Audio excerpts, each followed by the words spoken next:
Halo semua. Menurut kepercayaan Islam, setelah seseorang meninggal, rohnya akan menuju alam kubur, yang disebut barzah. Di alam kubur itu, rohnya akan ditanyakan beberapa hal, oleh dua orang malaikat, yang disebut Munkar dan Nakir. Siapakah Tuhanmu, siapa nabimu, dan apa agamamu? Muslim percaya, jika mereka memberikan jawaban, Tuhannya adalah Allah, nabinya adalah Muhammad, dan agamanya adalah Islam, maka mayat mereka akan diberikan keluasan, dan kubur mereka akan diterangkan, sampai hari kebangkitan. Sedangkan yang tidak bisa menjawab, akan mendapatkan siksa, sampai hari kebangkitan. Ada juga yang percaya, bahwa Munkar dan Nakir cuma bisa bahasa Arab. Sehingga, mereka akan ditanya dalam bahasa Arab, dan harus menjawab dalam bahasa Arab. Bentuk dan wajah Munkar dan Nakir, dideskripsikan dengan mengerikan. Tetapi, ada yang percaya, bahwa jika mereka dijawab dengan benar, maka bentuk dan wajah Munkar dan Nakir akan berubah, menjadi pria-pria tampan, yang bernama Basir dan Mubashir. Nah, pada video ini, kita akan menggali lebih dalam, mengenai asal-muasal Munkar dan Nakir. Oke, kita mulai aja ya.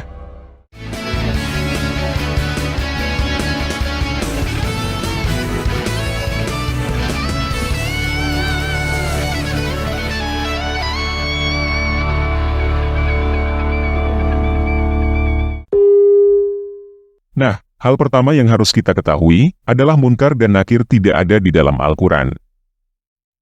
Catatan tertua tentang Munkar dan Nakir, pertama kali ada, di dalam hadis Tirmidzi, nomor 991. Seperti biasa, saya tidak akan membacakan sanadnya. Kalau teman-teman mau tahu sanadnya, silakan pause, atau cari sendiri di buku atau internet, lalu baca sendiri. Yuk, sekarang kita baca, hadis Tirmidzi, nomor 991. Rasulullah SAW bersabda, jika salah seorang dari kalian dikuburkan, maka akan datang kepadanya, dua malaikat yang hitam, dan kedua mata mereka biru. Salah satunya bernama Munkar, dan yang lainnya bernama Nakir. Keduanya bertanya, apakah pendapatmu mengenai lelaki ini? Lalu dia menjawab, sebagaimana yang pernah dikatakan dahulu. Dia adalah hamba Allah dan Rasul-Nya. Aku bersaksi, bahwa tidak ada ilah selain Allah, dan Muhammad adalah hambanya dan Rasul-Nya. Keduanya berkata, kami sudah mengetahui, bahwa kamu akan mengucapkan demikian. Kemudian kuburnya dilapangkan, seluas 70 hasta, dikali 70 hasta. Lalu diterangi, dan dikatakan kepadanya, tidurlah. Dia berkata, biarkanlah aku kembali kepada keluargaku, untuk mengabarkan kepada mereka. Keduanya berkata, tidurlah seperti pengantin yang tidak dibangunkan, kecuali oleh orang yang paling dia cintai. Hingga Allah membangkitkannya dari tempat tidurnya. Adapun seorang munafik berkata, aku hanya mendengar orang-orang mengatakannya, lalu aku ikut mengatakannya. Aku tidak tahu. Keduanya berkata, kami sudah tahu bahwa kamu mengatakan demikian. Lalu dikatakan kepada bumi, himpitlah dia. Lantas bumi menghimpitnya, hingga persendiannya hancur. Dan dia terus diazab di dalamnya, hingga Allah membangkitkan dari tempat tidurnya. Hadis semakna, diriwayatkan dari Ali, Zaid bin Sabit, Ibnu Abbas, Barra bin Azib, Abu Ayyub, Anas, Jabir, Aisyah, dan Abu Said. Semuanya meriwayatkannya dari Nabi SAW mengenai azab kubur. Abu Isa berkata, hadis Abu Hurairah, merupakan hadis Hasan Gharib. Hasan, artinya adalah bagus. Sedangkan Gharib, artinya adalah tidak dikenal atau asing.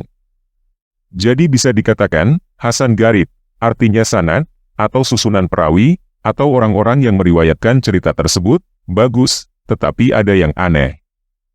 Ada yang berpendapat, bahwa jika Tirmidzi berkata Hasan Gharib, kemungkinan besar artinya adalah sanadnya doif, atau bisa dikatakan riwayatnya palsu. Sederhananya, menurut Tirmidzi sendiri, mengutip Abu Isa, cerita ini meragukan. Tirmidzi tidak berani berkata, bahwa hadis ini asli, ataupun berkata palsu.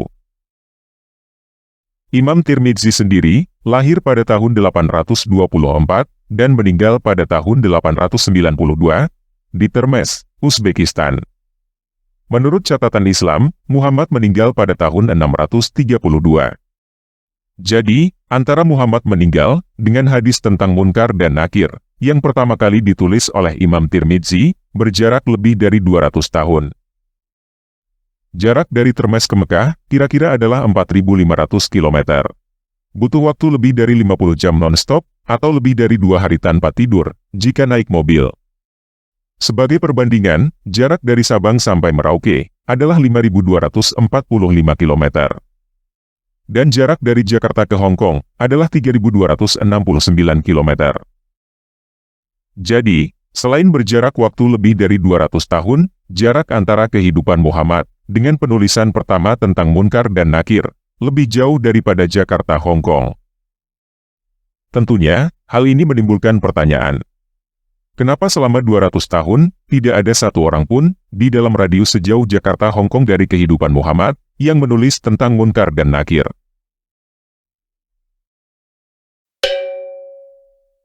Nah, mitos tentang dua penjaga akhirat seperti Munkar dan Nakir tidak hanya ada di Islam. Contohnya, di mitos budaya China, kita bisa menemukan dua penjaga gerbang kematian yang disebut Hei Pai Wuchang. Hei mempunyai arti hitam, Pai mempunyai arti putih. Hei Pai Wuchang bertugas untuk melakukan pemeriksaan terhadap roh orang mati yang hendak melintasi gerbang alam kematian. Mereka memutuskan nasib roh orang yang meninggal tersebut berdasarkan amal perbuatannya semasa hidup. Di mitos budaya Yunani, kita bisa menemukan Hades dan Hermes. Hades adalah dewa dunia bawah, dan Hermes adalah dewa pengantar roh. Mereka bekerja sama untuk mengawasi dan memeriksa roh yang tiba di dunia bawah. Hades bertanggung jawab atas penghakiman dan menentukan nasib akhir roh. Sementara Hermes bertindak sebagai pembawa pesan antara dunia manusia dan dunia bawah. Di mitos budaya Mesir kuno, kita bisa menemukan Anubis dan Thoth. Anubis adalah dewa kematian dan penghakiman yang memainkan peran penting dalam memimpin roh individu yang baru meninggal ke hadapan dewa Osiris untuk proses penghakiman. Sedangkan Thoth adalah dewa pengetahuan dan hikmat yang berperan sebagai penghitung amal perbuatan individu. Di dalam agama Hindu, kita bisa menemukan Yama dan Citragupta. Yama adalah dewa kematian dan penghakiman yang memimpin roh individu ke alam akhirat. Sedangkan Citragupta adalah penjaga catatan surgawi yang mencatat semua amal perbuatan individu. Ia bertugas memeriksa catatan ini dan menentukan nasib roh setelah kematian. Di mitos budaya Jepang, kita bisa menemukan Izanami dan Izanagi. Izanami dan Izanagi adalah dewa dan dewi pencipta. Mereka juga dikaitkan dengan alam kematian. Izanami adalah dewi dunia bawah, sedangkan Izanagi adalah dewa yang memimpin roh ke alam kematian. Mereka berperan dalam penghakiman dan menentukan nasib roh individu. Jadi, mitos seperti Munkar dan Nakir bukanlah sesuatu yang unik. Munkar dan Nakir hanyalah versi Arab dari mitos yang sudah ada di masyarakat sejak lama. Nah, bisa dikatakan, nama Munkar dan Nakir mempunyai arti yang disangkal dan yang menyangkal. Dari sekian banyak mitos yang mirip, yang paling mungkin menjadi asal-usul Munkar dan Nakir adalah dari agama Zoroaster, yang merupakan agama resmi Persia sebelum ditaklukkan oleh Arab. Di dalam agama Zoroaster, ada Mitra dan Sraosha. Mitra adalah salah satu malaikat penting yang memainkan peran dalam penghakiman akhir. Ia membantu dalam menilai perbuatan individu dan menentukan nasib roh setelah kematian. Sraosha adalah malaikat lain yang terlibat dalam proses penghakiman dan memainkan peran penting dalam membimbing roh melalui alam baka. Selain itu, di dalam agama Zoroaster juga ada yang disebut jembatan Chinvat. Menurut Zoroaster, jembatan Chinvat adalah jembatan yang menghubungkan dunia manusia dengan alam baka. Setelah kematian, roh individu harus menyeberangi jembatan ini, lalu diperiksa oleh malaikat-malaikat dan entitas lainnya. Jembatan ini menjadi simbol penghakiman dan penentuan nasib akhir roh. Konsep jembatan Chinvat di agama Zoroaster ini mirip dengan konsep jembatan Shirotol Mustaqim yang ada di dalam Islam. Kalau kita perhatikan, sebagian besar pengarang hadis memang adalah orang-orang Persia. Contohnya Imam Bukhari, Imam Muslim, Imam Abu Daud, Ibnu Majah, Imam An-Nasai, dan tentunya Imam Tirmidzi. Mereka adalah orang-orang keturunan Persia. Leluhur mereka beragama Zoroaster. Jadi, sangat lumrah jika kepercayaan Zoroaster seperti jembatan Cinfat, Mitra dan Sraosha, masuk ke dalam Islam dan mengalami modifikasi, sehingga menjadi jembatan Shirotol Mustaqim, Munkar dan Nakir, oleh para pengarang hadis. Hal ini, seperti bakmi dari China, dibawa masuk ke Eropa oleh Marco Polo dan mengalami modifikasi, sehingga menjadi spaghetti. Nah, kalau kita baca tentang siksa kubur di dalam berbagai hadis, ceritanya lumayan menarik. Salah satu yang paling banyak adalah cerita tentang Muhammad yang meminta perlindungan dari siksa kubur. Selain itu, banyak yang bercerita bahwa Muhammad berkata, mayoritas siksa yang terjadi di alam kubur adalah karena sebab kencing. Yang menurut saya menarik, adalah ada orang-orang yang benar-benar percaya begitu saja, tanpa mempertanyakannya. Hal ini mengingatkan saya kepada anak-anak yang benar-benar percaya bahwa Superman menjadi lemah karena batu kriptonit. Anak-anak itu percaya begitu saja dan bahkan tidak mempertanyakan apakah Superman beneran ada. Begitu juga orang-orang itu percaya begitu saja dan tidak mempertanyakan apakah siksa di alam kubur beneran ada. Apalagi mayoritas siksa kubur terjadi hanya karena masalah kencing. Kenapa balik-balik urusan selangkangan lagi? Apakah salah satu tugas utama para malaikat versi Arab adalah mencatat kegiatan alat kelamin manusia? Apakah sebegitu pentingnya urusan pipis manusia bagi para malaikat versi Arab? Kenapa Muhammad meminta perlindungan dari siksa kubur? Bukankah katanya Muhammad adalah nabi maksum yang dijamin masuk surga? Bukankah katanya kalau ditanya oleh Munkar dan Nakir, siapa nabimu? Lalu menjawab Muhammad, maka tidak kena siksa kubur? Bagaimana mungkin jika menjawab nabinya adalah Muhammad, tidak kena siksa kubur? Padahal Muhammad sendiri masih minta perlindungan dari siksa kubur.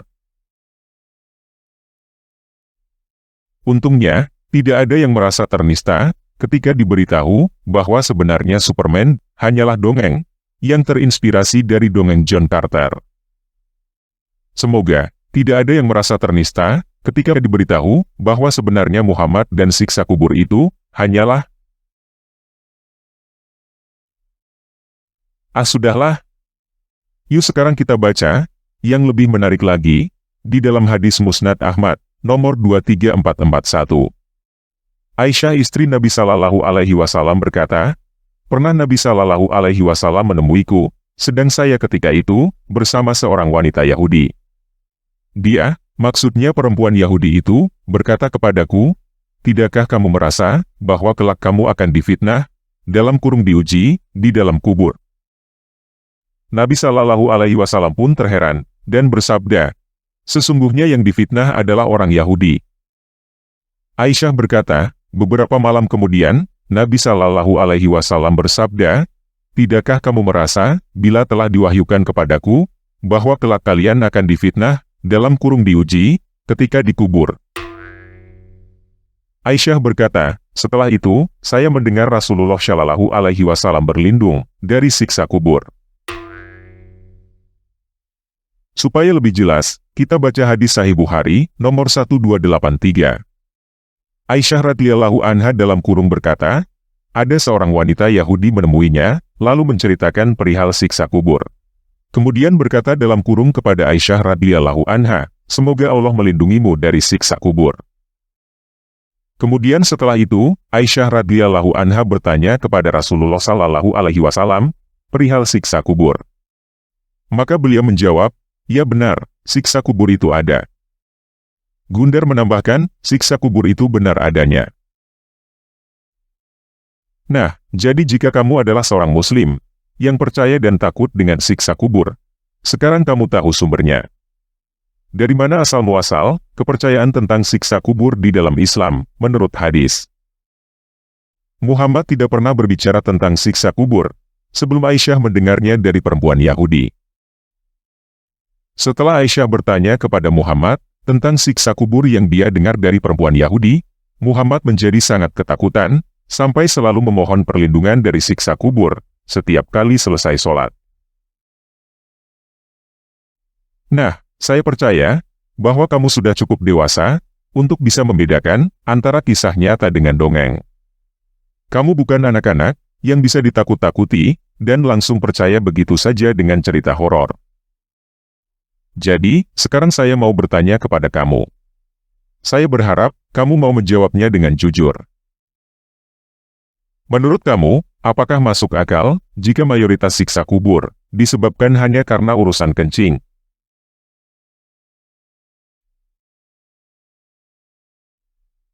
Menurut kamu, apakah masuk akal jika seorang nabi yang katanya mendapatkan wahyu dari Allah memohon perlindungan dari siksa kubur yang sumbernya dari perempuan Yahudi?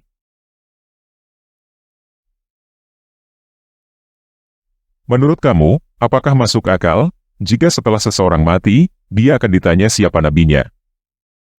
Dan apakah masuk akal jika jawabannya bukan Muhammad, dia akan kena siksa kubur? Menurut kamu, apakah Munkar dan Nakir beneran ada? Atau hanya dongeng? Apakah kamu masih punya alasan untuk berkata bahwa Islam adalah agama yang benar? Tulis jawaban kamu di kolom komentar video ini ya. Oke, sekian video kali ini. Yesus Kristus penguasa saya, mengasihi kamu.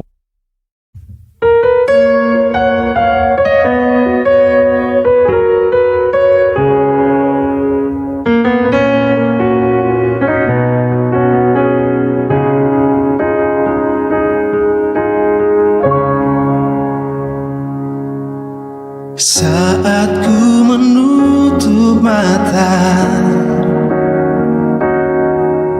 dan usai lembaran hidupku,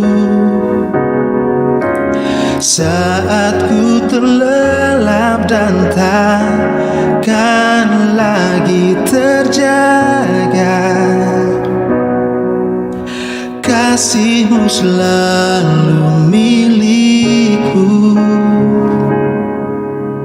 Saat nafasku terhenti di akhir perjalananku, hanya diri-Mu yang selalu memegang tanganku dan membangkitkan aku, dan ku kan hidup bersama-Mu, takkan pernah ada air mata, karena diri-Mu selalu di sisiku.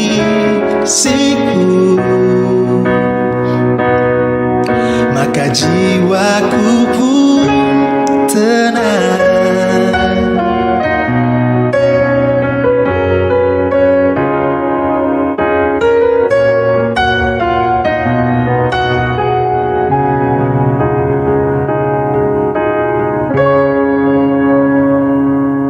Saat nafasku terhenti di akhir perjalananku,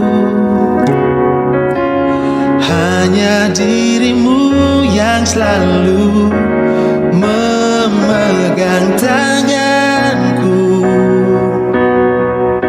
dan membangkitkan aku,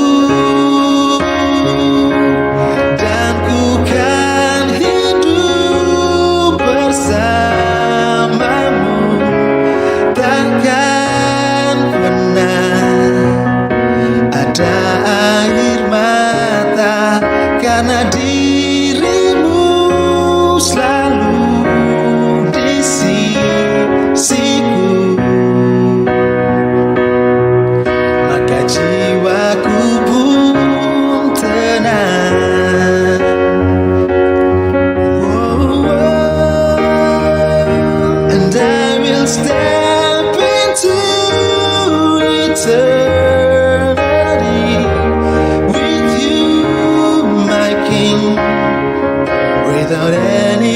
is falling, 'cause I know